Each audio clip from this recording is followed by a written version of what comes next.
Welcome back to Tipping Point. I'm your host, Kara McKinney. Democrat Congressman Eric Swalwell could tell you all about Chinese honeypots, meaning foreign actors who use romantic or sexual tension to lure targets into giving out sensitive information. But now it's a retired Army lieutenant colonel who is in the hot seat for allegedly falling into that same trap, but with a Ukrainian woman he met on an online foreign dating app around the same time as Russia's invasion of that country in 2022. Or at least he hopes it's a woman, as the recipient of his messages was not identified in the indictment, so could have been some dude behind the screen for all anyone knows. Anyway, being retired from the Army, 63-year-old David Franklin Slater was working as a civilian employee of an Air Force base in Nebraska as part of his assignment to U.S. Strategic Command. Slater is accused of sending secret military intelligence about the war to this person on the dating app between February and April of 2022, despite having signed a top secret non-disclosure agreement the previous August in 2021. And I want to feel bad for this guy, but it's hard to when you hear how obviously pointed the messages were from this supposed Ukrainian woman. Here are just a few select messages from the indictment filing. Quote, "Dear, what is shown on the screens in the special room? It is very interesting. Dave, it's great that you get information about specified country 1 first. I hope you will tell me right away. You are my secret agent. With love.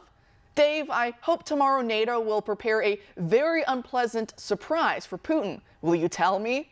Beloved Dave, do NATO and Biden have a secret plan to help us?" And on it goes.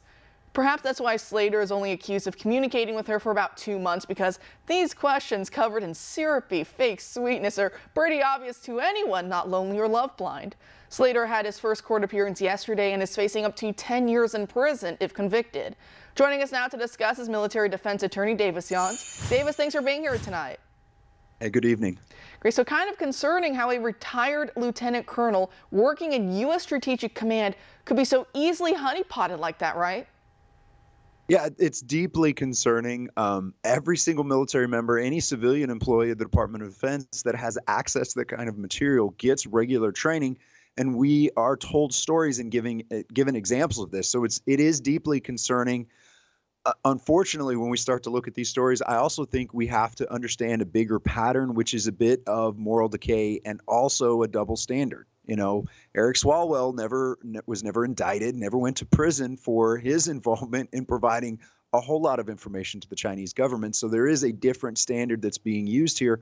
However laughable it may seem that he got caught up in this, and unfortunate it is, it does look like there's a double standard, and we have to question why he had access to this material and why he was this easily manipulated. No, I think that is right, especially with Swalwell. You know, some get the book thrown at them and others get lauded and still continue to walk through the halls of Congress. It really is sad. And, you know, I know those who've served overseas, when they, when they're going out on liberty and they get the whole spiel right before they go to any other foreign nation saying, here's to look out for. There's going to be scammers who are going to try and shake you down basically for a lot of money. Taxi cab drivers who are just going to make a million wrong turns just to really bilk you for money. You know, women who are going to try and take advantage of you in these nations, and on it goes. But I think sometimes, perhaps, no matter how many times you've heard that, it's different when it's you in the position.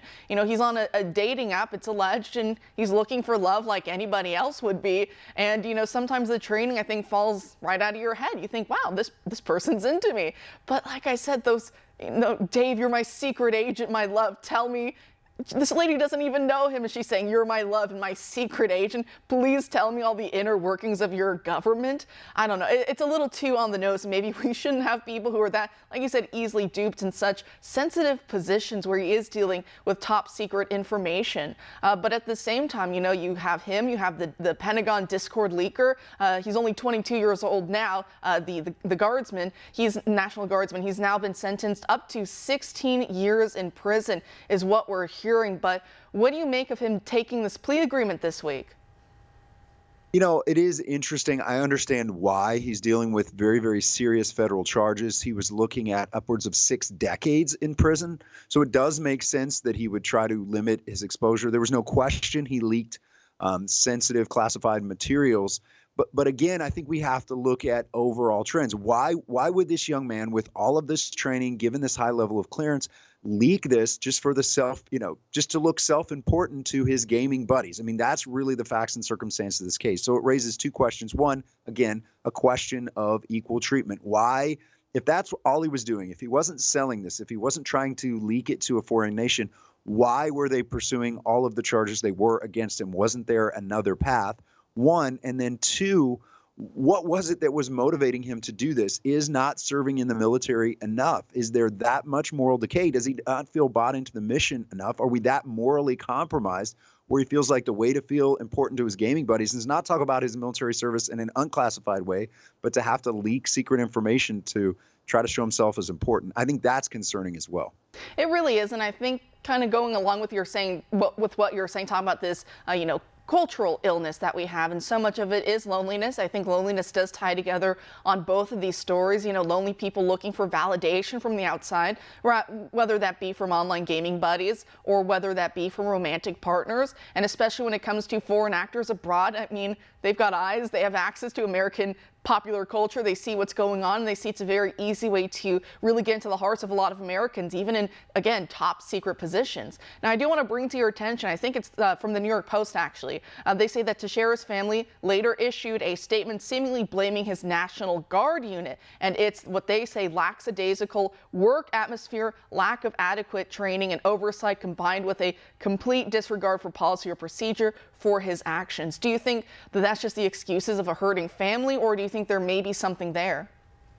No, I'm very sympathetic to that point, because for this amount of information to be leaked in the way it was, it is about individual accountability of Mr. Teixeira, but it could not have happened unless there were problems with his unit and problems in that environment.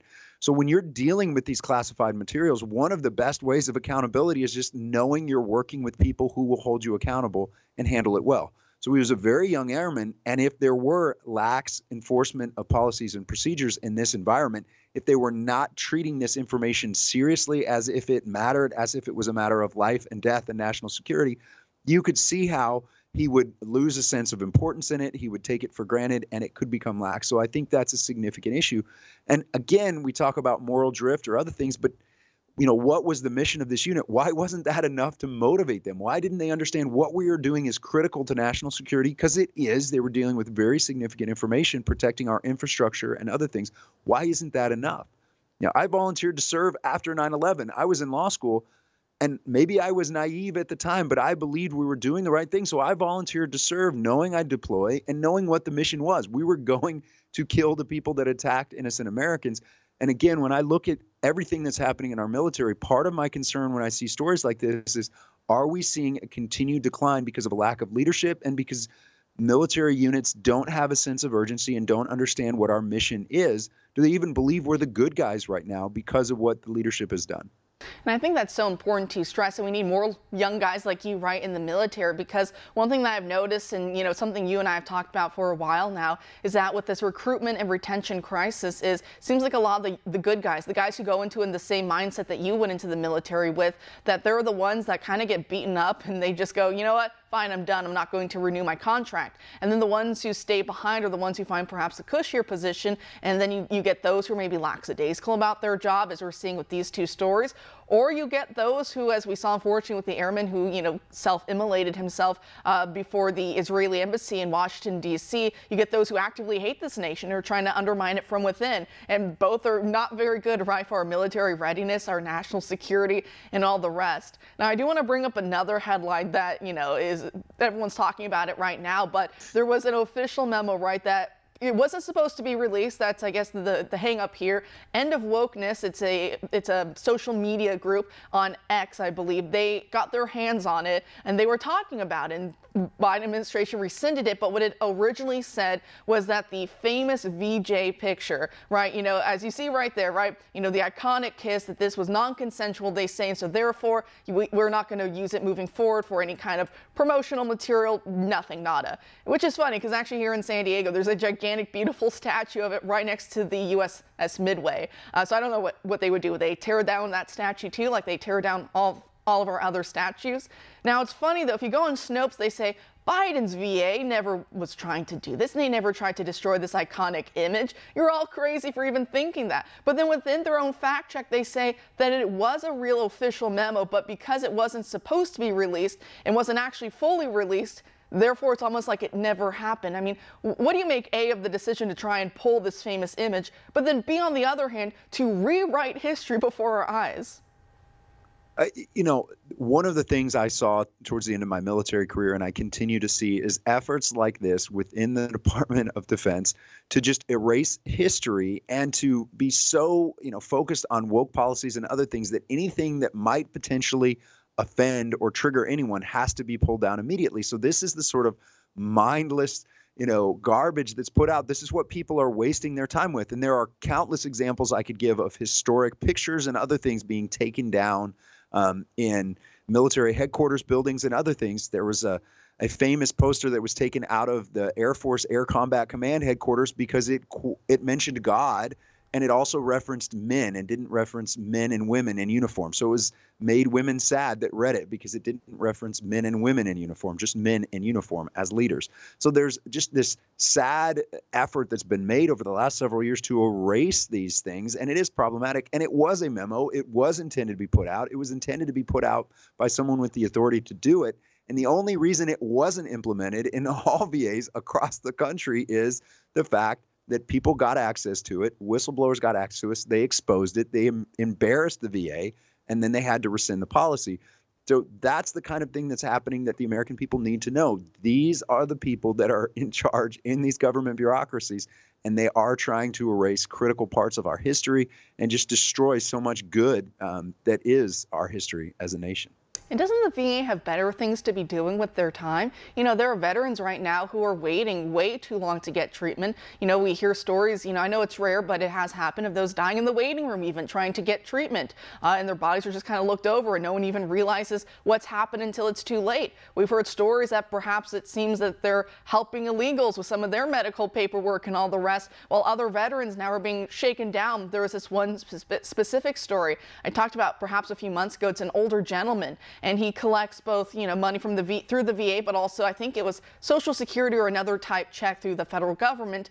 And he's always been very open about that. But for some reason, the VA is now telling him there's an issue, accusing him of illegally double dipping. And he's an older widower. He has no money to his name. He doesn't even, he lives in like a mobile home. And now they're saying that he owes them $100,000. And because he obviously doesn't have $100,000, doesn't have the assets to even try and sell to come up with that money, they're now going to further reduce his benefits. And it's just, this is how they treat our veterans, right? And then they look at a picture like this and they go, let's destroy the picture, while the real veterans just continue to suffer. And it's almost this idea of wanting to destroy greatness, the greatness that came before us, a hatred, I think, for it, that those who came before us really have outshined us in so many aspects. And so it makes them feel vindictive, because you look around today at the malaise that we were talking about, or the hatred that they have for our current veterans, and I think it makes them feel upset. So the only way to kind of make themselves feel better about themselves is to say, well, the people who came before us weren't really all that great.